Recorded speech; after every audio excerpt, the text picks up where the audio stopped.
All right, we are going to work on one-step equations. There's basically four different movements or four different things that can happen with your equations. Okay, this is super important that we understand it because our one-step equations, the work for it, helps us in our 2 and our 3 and our multi-step equations. Okay, so again, I know that you can probably see these answers in your head. That's not the part I'm concerned with. I'm concerned with, can you show your work properly? Because that's what's going to help you as they get more challenging. So, number one is x minus 3 equals 8. I want you to pause the video and try this one on your own first before you watch me do it. Okay, we locate our variable. This right here is our variable. Our variable is a letter, so we've got x. Okay, we need to get it by itself. We need to isolate it. In order to do that, if we do something to one side, we have to do it to the other side of the equation because it's an equation, so it's got to stay balanced. And we're going to use inverse operations. So what undoes addition is subtraction, and subtraction undoes addition. And what undoes multiplication is division, and what undoes division is multiplication. Okay, so here we're subtracting 3, the inverse, right? Subtracting 3, what undoes the subtraction of 3 is we're going to add 3. And we're going to do it on both sides of the equation. So I write it under the 3 and under the 8. Minus 3 plus 3. Those are opposites, so those are going to add out. 8 plus 3 is 11. You can check it by putting it back in. 11 minus 3 is 8, so I am correct. Okay? Same thing, number 2. Pause the video. Attempt it on your own before you hit play again. Okay? We're trying to isolate the x. This time the x is over here. This line, this fraction, means division. A fraction problem is just an undone division problem. So we need to multiply both sides. At multiplication division, you take the sign with it. So this is a -2. So I want to multiply both sides by -2. When I do that, I'm using a dot. You don't want to use an x because that gets confusing because an x means a variable. And you want to put it up here with the numerator because that's really where it is. Okay, these two divide out. -2 divided by -2 is 1. Right, so it leaves us with 1x or x.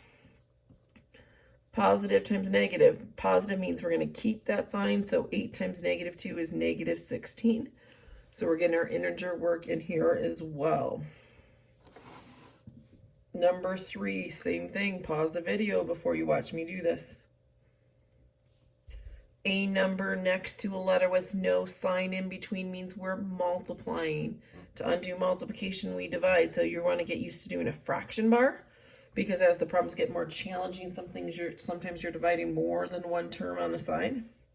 Take the sign with it. So if it's negative, we divide by the negative. So we're dividing both sides by -5. Opposite of a negative is positive. This leaves me with positive x. Opposite of a negative is positive, so 15 divided by 5 is 3.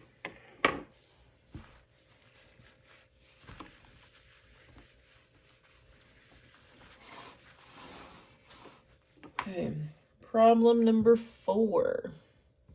X plus 4 equals -10. Same thing, we're trying to isolate the variable. We want x by itself, and it doesn't have to be x. It can be any type of letter. X just tends to be the most popular one. Okay, we're adding 4. The opposite of adding 4 is either to subtract 4, right? So you could subtract 4. I tend not to subtract 4. I tend to add -4 because it's easier for most people on the integer. So -4 plus -4. Get that on the screen for you there.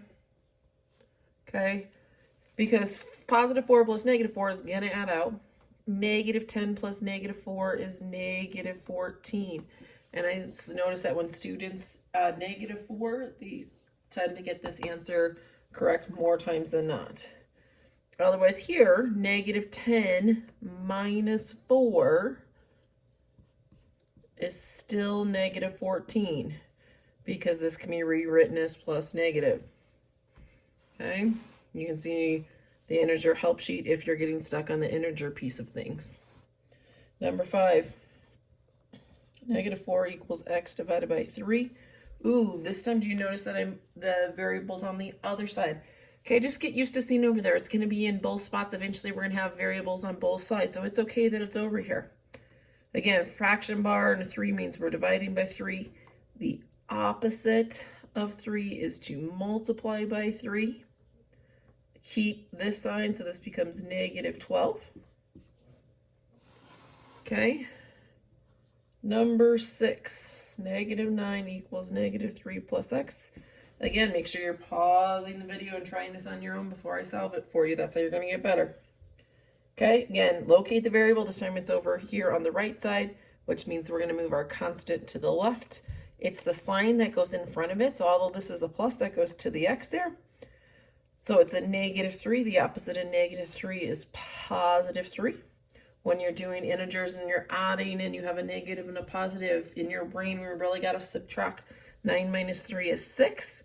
And then you've got to look to see what we have more of. 9 is negative, and we have more of those. So it's going to be a negative 6 for your answer there.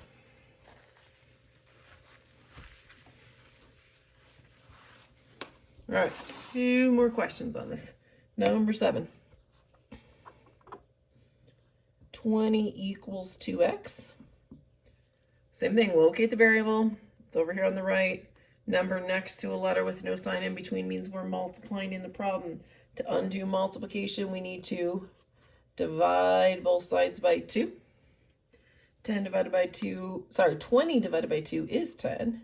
2 divided by 2 is 1, so it's 1x, right? We tend to normally just write it as x. It's got that invisible 1 in front of it.